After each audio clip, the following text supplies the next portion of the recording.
Hello everyone, welcome to Rahul Ojha classes once again. आप सबका स्वागत है मेरे चैनल पे राहुल ओझा क्लासेस पे। बच्चों, लास्ट सेशन में हमने क्या पढ़ा था? हमने अकाउंटिंग स्टैंडर्ड 3 के बारे में पढ़ा था। आईसीआई द्वारा दिया गया अकाउंटिंग स्टैंडर्ड 3 जो कि कैश फ्लो स्टेटमेंट के बारे में बताता है, हमने उसकी डिटेल डिस्क्रिप्शन पढ़ी थी। हमने पढ़ा था कि कैश फ्लो स्टेटमेंट क्या होता है, उसकी डेफिनेशन पढ़ी थी, हमने उसके मेथड्स पढ़े थे। हमने पढ़ा था कि एनालिसिस ऑफ फाइनेंशियल स्टेटमेंट का पार्ट क्यों होता है। बच्चों, मेरी आपसे एक सबसे रिक्वेस्ट है कि अगर आप इस पार्ट को ढंग से समझना चाहते हो, इस सेशन को, तो फर्स्ट सेशन की वीडियो को आप जरूर देखिएगा। बच्चों, आज हम मेथड्स को ड्राइव करेंगे, बट एक बार फटाफट 30 सेकेंड्स में कोशिश करते हैं कि लास्ट क्लास का रिवाइज कर लें। Cash flow statement as per accounting standard 3 क्या होता है? Statement which consist of inflow and outflow of cash and cash equivalent categorized on the basis of operating, investing, financing activity is known as cash flow statement. एक business की ऐसी statement, basically अगर हम फटाफट से एक बार रिवाइज कर लें, कैश फ्लो स्टेटमेंट, और ये है क्या बच्चों? मैं दोबारा से फटाफट बोल रहा हूँ, अकाउंटिंग स्टैंडर्ड 3 एक ऐसी स्टेटमेंट, एक ऐसा फॉर्मेट बेसिकली, ठीक है जी, which consist of inflow and outflow of cash and cash equivalent, जिसको आज हम डिटेल में पढ़ेंगे, which is further divided 3 category के अंदर। कौन कौन सी बच्चों? Operating activity, investing activity, financing activity of a business is known as cash flow statement. इस फॉर्मेट को बनाने के बच्चों 2 मेथड होते हैं, मैंने लास्ट क्लास में बताया था।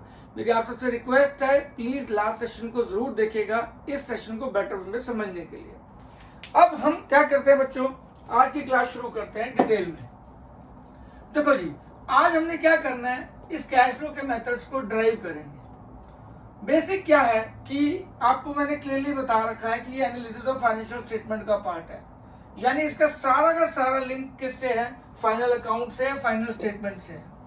जनरली सोल प्रोप्राइटर पार्टनरशिप के केस में हम trading account, PNL account, partnership में पीएनएल एप्रोप्रिएशन अकाउंट, फिर उसके बाद बैलेंस शीट। इधर अगर हम कंपनी के एज पर चले तो कंपनीज एक्ट ऑफ 2013 फॉलो होता है, जिसमें प्रॉपर आपको पार्ट 1 पार्ट 2 स्केड्यूल्स में गिवन है कि इनकम स्टेटमेंट कैसे बनती है और आपकी बैलेंस शीट कैसे बनती है। उस प्रिस्क्राइब्ड मैनर को ही हमें फॉलो करना है। बच्चों, उस फाइनेंशियल स्टेटमेंट को यूज करके आपको कैश फ्लो बनाना है, ठीक है जी। कैश फ्लो स्टेटमेंट के 2 मेथड्स हैं, ठीक है जी, एक डायरेक्ट मेथड, एक इनडायरेक्ट मेथड। और मैं हमेशा बोलता आया हूं कि आपको फोकस जरूर करना है, डायरेक्ट को डायरेक्ट क्यों बोलते हैं, इनडायरेक्ट को इनडायरेक्ट क्यों बोलते हैं। हमेशा फोकस वाई पे तो करना ही है, वाई बहुत जरूरी है, proper understanding of each and every concept. Direct method. अब बच्चों, डायरेक्ट मेथड क्या होता है? डायरेक्ट मेथड में हम क्या करना है कि जैसे हमारा बिजनेस है, अभी मैं इसको ड्राइव करके बताता हूँ, क्योंकि अगर आपको डायरेक्ट मेथड आता होगा तो ही आपको इनडायरेक्ट समझ आएगा। अंडरस्टैंडिंग के लिए फॉर्मेट याद करना अपने आप में एक अलग सी चीज है कि भाई मैंने फॉर्मेट को याद कर लिया। फॉर्मेट को ड्राइव करना, क्योंकि ये फाइनेंशियल स्टेटमेंट का ही पार्ट है, उसी से ड्राइव हुआ है, तभी इसे एनालिसिस ऑफ फाइनेंशियल स्टेटमेंट बोलते हैं। तो इसमें आपको फाइनल अकाउंट को ही प्रॉपर तरीके से यूज करना है, उसी से ड्राइव हो जाएगा। Trading account, PNL account, PNL appropriation account, balance sheet की चीड़ फाड़ है। अब वो कंपनीज एक्ट में होगा तो बस वो तरीका डिफरेंट होता है, क्योंकि उनका शेड्यूल के हिसाब से एक फॉर्मेट है, उसके हिसाब से पीएनएल अकाउंट, इनकम स्टेटमेंट और वो बनता है बैलेंस शीट, तो वो से इसके हिसाब से ड्राइव हो जाएगा। पर ज्यादा कोई मुश्किल नहीं है वही चीज, करेक्ट, स्टिल द सेम। अगर हम 11th में सोल प्रोप्राइटर का फाइनल अकाउंट समझ सकते हैं तो उसी से ही समझ लो ये सब चीजें निकल सकती हैं, फाइनल अकाउंट से ही निकल जाएंगी। क्या? Direct method. अब डायरेक्ट मेथड को अगर हम एक्सप्लेन करें, देखो एक्टिविटी तो वही है, ऑपरेटिंग माने हमारा काम, इन्वेस्टिंग हमारा लॉन्ग टर्म एसेट्स, और फाइनेंसिंग मतलब हमारी कैपिटल या लोन से रिलेटेड चीज। बिजनेस की ये 3 मेन एक्टिविटी होती है। सबसे बड़ा देखो जो डिफरेंस होता है डायरेक्ट और इनडायरेक्ट में, वो ऑपरेटिंग एक्टिविटी की वजह से ही होता है। अब डायरेक्ट मेथड में अगर हम कैश फ्लो का फॉर्मेट बनाएं तो सबसे पहले क्या होगा, हम डायरेक्ट जो इस चीज का हम काम करते हैं उन्हीं एक्टिविटीज को क्या करेंगे, उठा लेंगे, और वो भी कैश वाली, क्योंकि कैश फ्लो स्टेटमेंट है, कैश फ्लो स्टेटमेंट है तो कैश की ट्रांजैक्शन में तो फोकस करना ही पड़ेगा। ये कभी मत भूलना कि कैश फ्लो में आप कुछ भी कंसिडर करो, फ्लो कैश का ही लेना है, बाकी चीजों का मत लेना, बाकी चीजों का लोगे तो गड़बड़ हो जाएगी। ठीक है जी। तो अब हमें क्या करना है, अगर हम डायरेक्ट मेथड लेते हैं तो सबसे पहले हम यहाँ पे क्या पॉइंट लेंगे बच्चों, आपका आ गया कैश सेल्स। सेल्स मतलब जिस चीज का हम बिजनेस करते हैं, गुड्स, जो पर्टिकुलर हम गुड्स बेचते हैं या सर्विसेज बेचते हैं, उसका बेसिकली उससे जो हमें कैश मिलता है, that is cash sales. Remember, operating activity की बात करूं, सबसे पहले ऑपरेटिंग जो हमारा काम होता है तो कैश सेल्स। ठीक है जी। दूसरा हो गया कैश रिसीव फ्रॉम डेटर। जब आप उधार पे माल बेचते हो तो फ्यूचर में डेटर से आपको पैसा आता है, तो that is cash receive from debtor. ये भी हमारे काम से रिलेटेड है, तो कहीं ना कहीं ऑपरेटिंग एक्टिविटी की तरफ ही जा रहा है। फिर इसमें से हम क्या लेस करेंगे बच्चों, कैश परचेजेस। अब परचेजेस भी हमारे काम से रिलेटेड है। अब आप नोटिस कर रहे हो, डायरेक्ट मेथड में हम सिर्फ वही डायरेक्ट चीजें ले रहे हैं जिस चीज का हम बिजनेस करते हैं। It is as simple as that कि भैया डायरेक्ट मेथड को डायरेक्ट मेथड इसलिए बोला जाएगा क्योंकि जो हम बिजनेस कर रहे हैं उसी के आइटम्स को पिक करी जा रहे हैं। फिर हम क्या करेंगे बच्चों, कैश पेड टू क्रेडिटर्स। जैसे यहाँ पे डेटर से पैसा मिल रहा है, वैसे क्रेडिटर को पे कर रहे हैं। सारी आइटम्स कैश की हैं, कैश की प्लस ऑपरेटिंग भी, तो automatically both leads to direct method. अब इसमें क्या आ जाएगा, कैश ऑपरेटिंग एक्सपेंस। जब आप बिजनेस करते हो तो आपको काम चलाने के लिए खर्चा करना पड़ता है, तो जितने भी आपके कैश के ऑपरेटिंग एक्सपेंस मतलब जो भी बिजनेस को चलाने के लिए आप कैश में पे करते हो, अपने एम्प्लॉयज को सैलरी पे करते हो, अपने जगह के लिए रेंट पे करते हो, सब जो काम के लिए कोई भी चीज जो अपने काम को डायरेक्टली कंट्रीब्यूट करती है, ऑपरेटिंग एक्टिविटी को करती है कंट्रीब्यूट, उसमें कैश वाले ये सारी हमारी एक तरह से रिसीट साइड हो गई, ये हमारी एक तरह से पेमेंट हो गई कैश में, वो भी ऑपरेटिंग। ठीक है जी। अब अगर ये पैसा आया और ये पैसा गया काम से, तो इसका जो आ जाएगा डिफरेंस, वो हो जाएगा cash flow from operating activity before tax. I repeat, before tax. ठीक है जी। And extraordinary item. अभी मैं एक्स्ट्राऑर्डिनरी आइटम को बच्चों डिटेल में एक बार पूरा समझाऊंगा, बट बाद में, पहले बेसिक फॉर्मेट पे आ जाए, फिर एक्स्ट्राऑर्डिनरी आइटम पे भी आ जाऊंगा। अभी आप सिर्फ समझ लो कि डायरेक्ट मेथड का फॉर्मेट क्या है।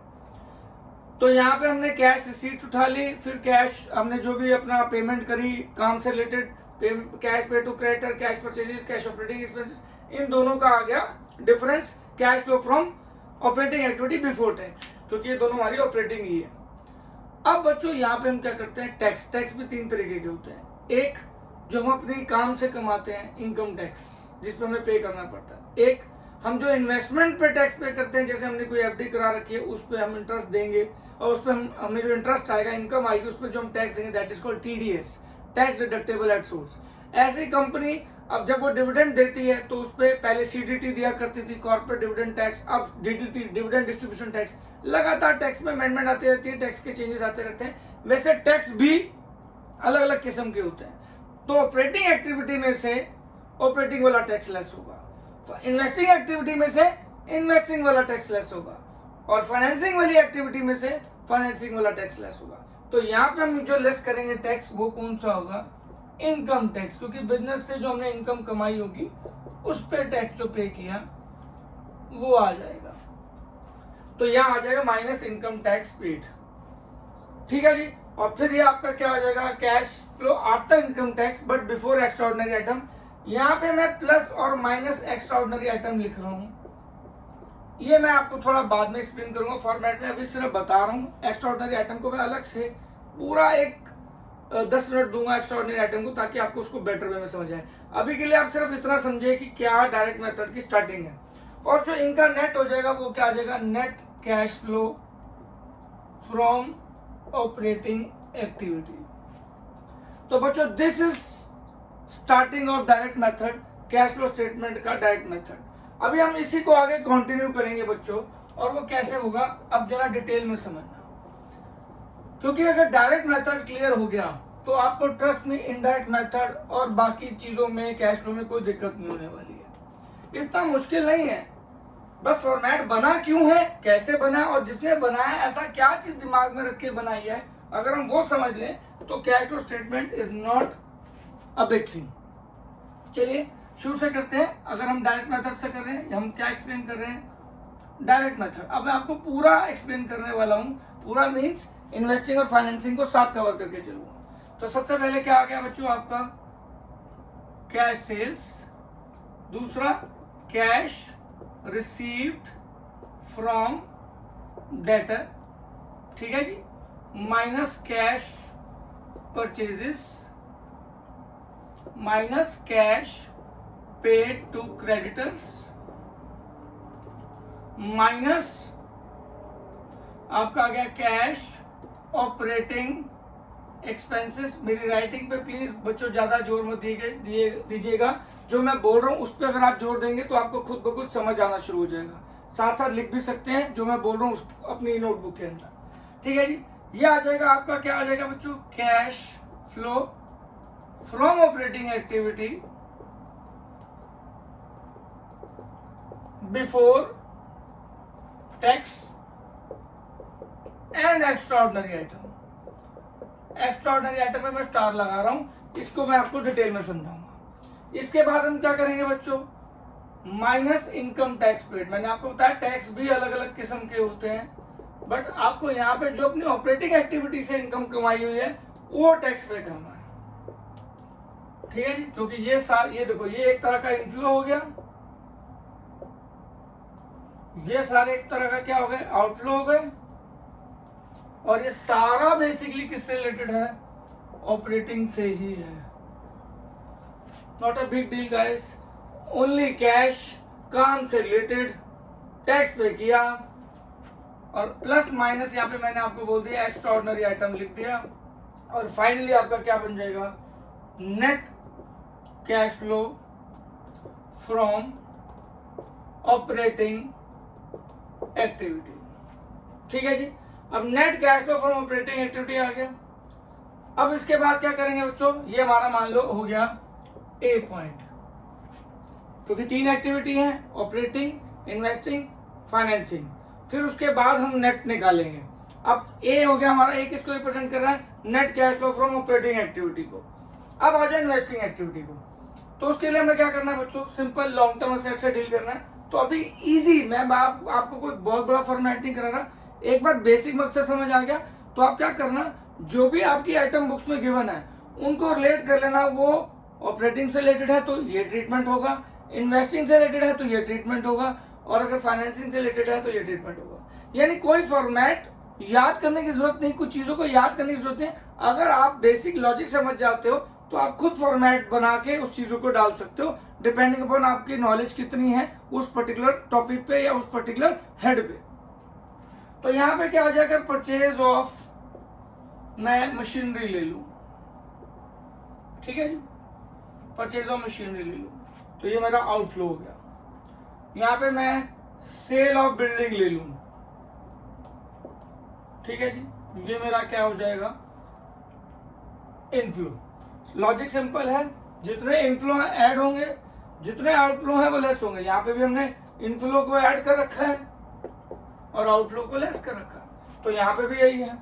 पर यहाँ पे अब क्या हो गया बच्चों, सेग्रीगेशन क्या हो गई कि ऑपरेटिंग के बाद हमने अपने एसेट्स, लॉन्ग टर्म एसेट्स को डील करना शुरू कर दिया। तो उसमें जो भी परचेज होगी, जो भी सेल होगी एसेट की, गुड्स की आ गई तो ऑपरेटिंग, एसेट की आ गई, लॉन्ग टर्म एसेट की आ गई तो वो आपकी इन्वेस्टिंग हो गई। तो यहाँ जरा सेग्रीगेशन है बस, क्योंकि पूरी बिजनेस एक्टिविटीज को सेग्रीगेट कर दिया गया, काम, लॉन्ग टर्म एसेट और फाइनेंस, और उसमें पैसे की मूवमेंट को देखना। तो अब जैसे कोई इंटरेस्ट रिसीव्ड हो रहा है, आपने कोई इन्वेस्टमेंट कर रखी है, क्योंकि इन्वेस्टिंग एक्टिविटी है, इंटरेस्ट रिसीव्ड हो रहा है तो वो यहाँ आ जाएगा। आपने कोई प्रॉपर्टी लेके रेंट पे दे रखी थी, आपने रेंट प्रॉपर्टी में इन्वेस्ट कर रखा है, वहां से रेंट आ रहा है तो रेंट रिसीव भी यहाँ आ जाएगा। इन शॉर्ट, आप किसी भी तरीके से जब आप अपनी लॉन्ग टर्म एसेट्स की इनफ्लो और आउटफ्लो का जो कॉम्बिनेशन होता है उसका जो नेट निकाल लेंगे, अगर वही बात है कोई टीडीएस पेड है या कोई चीज पेड है, टैक्स जो इन्वेस्टिंग से रिलेटेड है, वो भी माइनस कर देंगे। जनरली वो माइनस होके भी आती है, वो आपको धीरे धीरे जब आप क्वेश्चंस करोगे तो आपको समझ आएगा बेटर वे में, और आप वो कमेंट सेक्शन में मुझसे डाउट पूछ सकते हैं, सो दैट अगर आपको कोई भी डाउट आता है तो आप कमेंट सेक्शन में डाल दीजिएगा, इससे आपको बहुत हेल्प हो जाएगी। ठीक है जी, और मैं पूरी कोशिश करूंगा कि आपके डाउट सेशन को सॉल्व किया जाए। तो यहाँ पे क्या हो गया, purchase of machinery, sale of building, interest received, rent received, और आपसे जो इनका नेट आ जाएगा वो क्या आ जाएगा बच्चों, net cash flow from investing activity. ठीक है जी, ये हो गया आपका ऑपरेटिंग, और ये हो जाएगा आपका इन्वेस्टिंग, जिसे हम बोलेंगे बी, ऑपरेटिंग, इन्वेस्टिंग, और अब यहां पे आ जाएगा, ये हो गया cash flow from investing activity. अब आ जाएगा बच्चों cash flow from financing activity. अगर मैं तीनों का, यानी ये ए पार्ट, बी पार्ट और cash flow from financing activity से जो निकलेगा वो सी पार्ट, अब ए, बी और सी तीनों को ऐड कर दूं, नेट जो भी फाइनल बैलेंस होगा वो मेरे कैश की मूवमेंट ड्यूरिंग द ईयर जो बिजनेस में हुई है वो आ जाएगी, और उसको ओपनिंग बैलेंस में अगर मैं ऐड कर देता हूं कि मेरे पास इतना बैलेंस था, इतना इस सोर्स से मूव हुआ, और फाइनल ये बैलेंसेस मेरे पास आ रहे हैं, जिसकी वजह से क्लोजिंग बैलेंस ये बच रहा है, तो मेरा क्या बन गया, cash flow statement. It is that simple guys, it is not, trust me, it is not that big thing. जिस लोगों को बड़ा मुश्किल लगता है, बस आपको समझना है कि बिजनेस के जो नेचर है उसको डिवाइड कर दिया 3 हिस्सों में। तो बार बार मैं फोकस करता हूं कि लॉजिक को करोगे तो आपको 2 मिनट में समझ आ जाएगा। अब cash flow from financing activity में क्या बच्चों, अगेन ओनर ने पैसा लगाया, तो issue of share capital, equity share capital या प्रेफरेंस शेयर कैपिटल, ये इनफ्लो का हो जाएगा।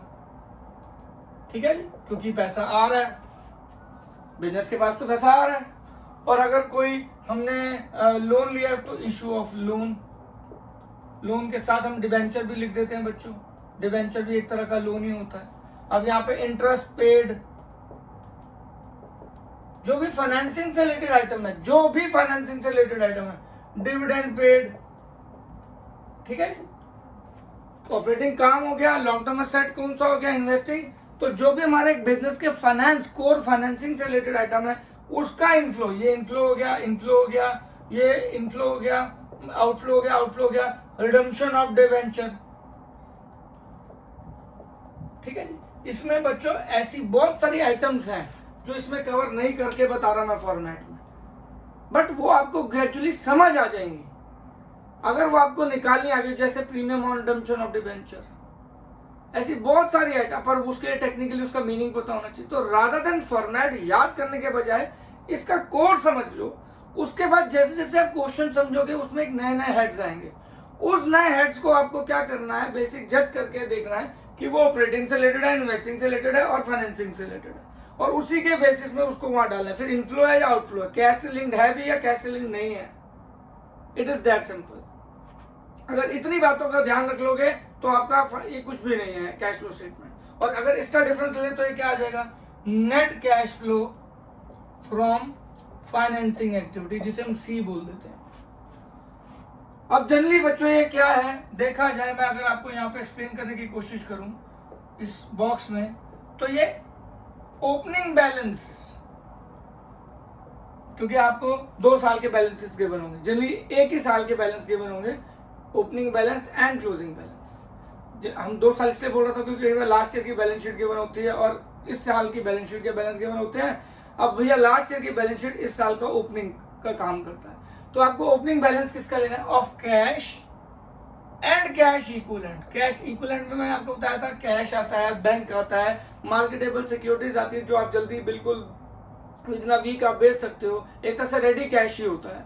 इस पर भी जब आप करोगे तो आपको समझ आता जाएगा। अच्छा, bank overdraft, bank overdraft is not आपका कैश इक्विवेलेंट। बैंक ओवरड्राफ्ट आपकी फाइनेंसिंग एक्टिविटी में लेना है बच्चों, वो एक तरह का शॉर्ट टर्म लोन होता है। ठीक है, तो यहाँ पे आपको क्या करना है, जितने भी opening balance of cash, bank, marketable securities, ये सारा ऐड कर दोगे तो क्या बन जाएगा, opening balance of cash and cash equivalent.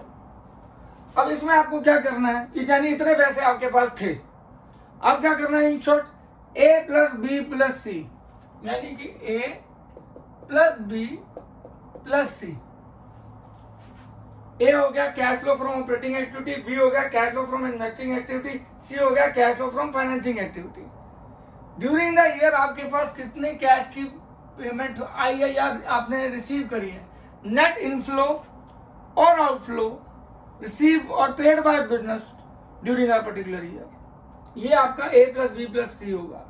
Total cash generated, यानी कि टोटल इसमें ऐड या लेस कर देता हूं, टोटल कैश जनरेटेड और paid during the year.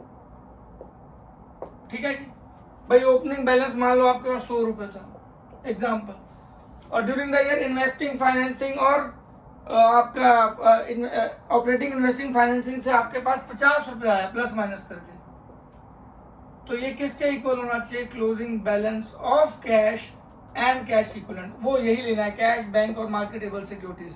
Cash और कैश इक्विवेलेंट का बैलेंस जो आप लोगे वो क्या लोगे, ओपनिंग कैश, बैंक और मार्केटेबल सिक्योरिटीज, वो ऐड करके लोगे, तो ये 150 रुपए के इक्वल आना चाहिए। So this is your cash flow statement guys. मेरे पास थोड़ी जगह बोर्ड पे कम थी तो मैंने ऑपरेटिंग अलग बनाया, इन्वेस्टिंग अलग बनाती है, फाइनेंसिंग, बट आपको एक सीधा एक पेपर पे एक शीट पे फॉर्मेट पे बनाते जाना है। ऑपरेटिंग काम का, इन्वेस्टिंग आपके फिर लॉन्ग टर्म एसेट का, फाइनेंसिंग मतलब आपके लोन और कैपिटल का, उसके बाद ओपनिंग बैलेंस, उसके बाद तीनों का बैलेंस निकालिए नेट, फिर उसमें ओपनिंग बैलेंस में ऐड कर दिया तो क्लोजिंग बैलेंस के इक्वल आना चाहिए। It is as that simple. बिल्कुल इस फॉर्मेट को समझने का यही एक तरीका है। और डायरेक्ट मेथड को डायरेक्ट मेथड क्यों कहते हैं, क्योंकि आपने कैश का ट्रांजैक्शन लिया और साथ में ऑपरेटिंग एक्टिविटी के अंदर आपने वही एक्टिविटीज उठाई जिस चीज का हम बिजनेस कर रहे थे। That's why it is called operating direct method. बच्चों अब मैं इनडायरेक्ट मेथड बात कर रहा हूँ, ठीक है जी।